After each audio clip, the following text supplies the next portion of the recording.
Several years ago, my children and I spent a weekend in Oklahoma City.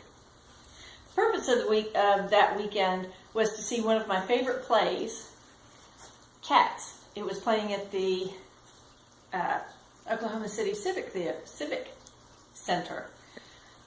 Cats is a play I saw on Broadway back in the early 80s, and it is one of the favorite shows that I've ever seen. And I wanted my kids to be able to experience some of this Broadway musical type of show, and I wanted them to enjoy it as much as I did. Well, it turns out that introducing my children to that play was not the highlight of that trip for me. It was more when we went to the art museum the next day and got to see some beautiful pieces by a master glass artist named Dale Chihuly. I'm going to speak to Chihuly's educational background, how he comes up and uses teamwork to create his artwork, and what creative processes he uses to come up with the ideas that he's going to use. First, Dale Chihuly started his artwork, or his work in glass, at the University of Washington. That's where he was really first introduced to it. He furthered his education by going to the University of Wisconsin, studying under Harvey Littleton at their glass program, which was the first glass program to be brought into the United States. He also studied at the Rhode Island School of Design, where he earned a master's degree in interior design, and he also became the co-founder of the Pilchuck School, and it's a school for glass artwork, and taught there for many years.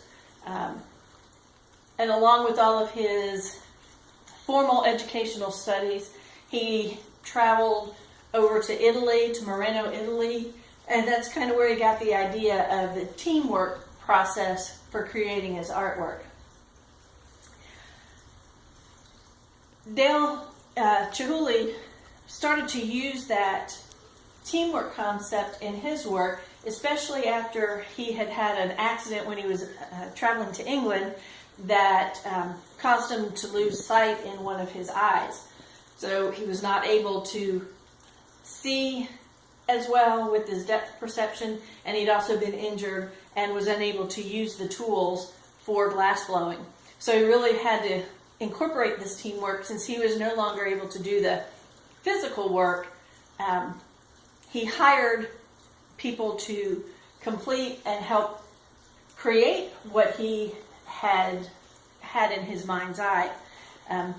The whole process started with Chihuly coming up with an idea that he would pass on to his workers, and they would create it with him overseeing the project and making changes as needed.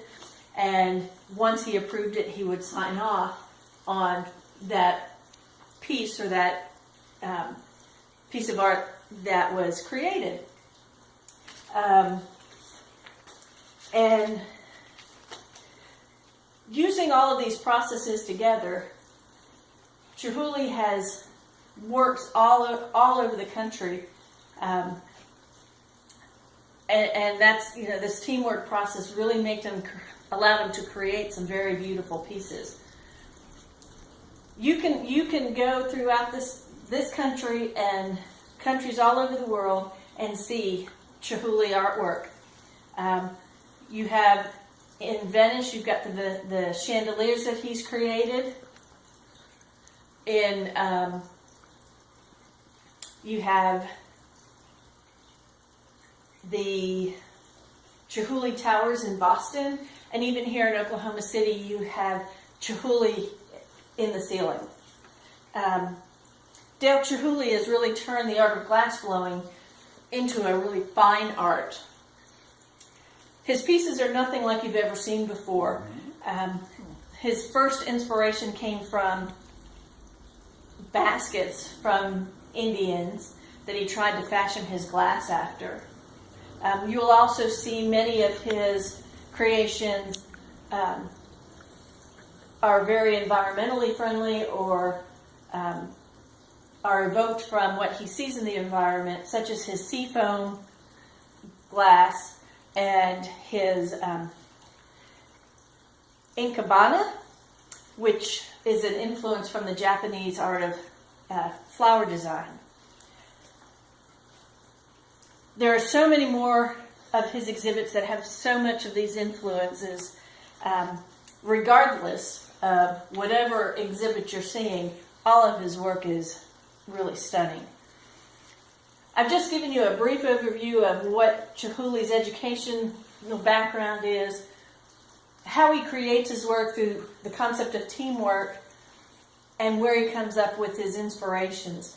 And I hope just through this brief talk that I have piqued your interest a little bit to take the trip to Oklahoma City and go visit the Chihuly glass exhibit at the Oklahoma City Museum of Art.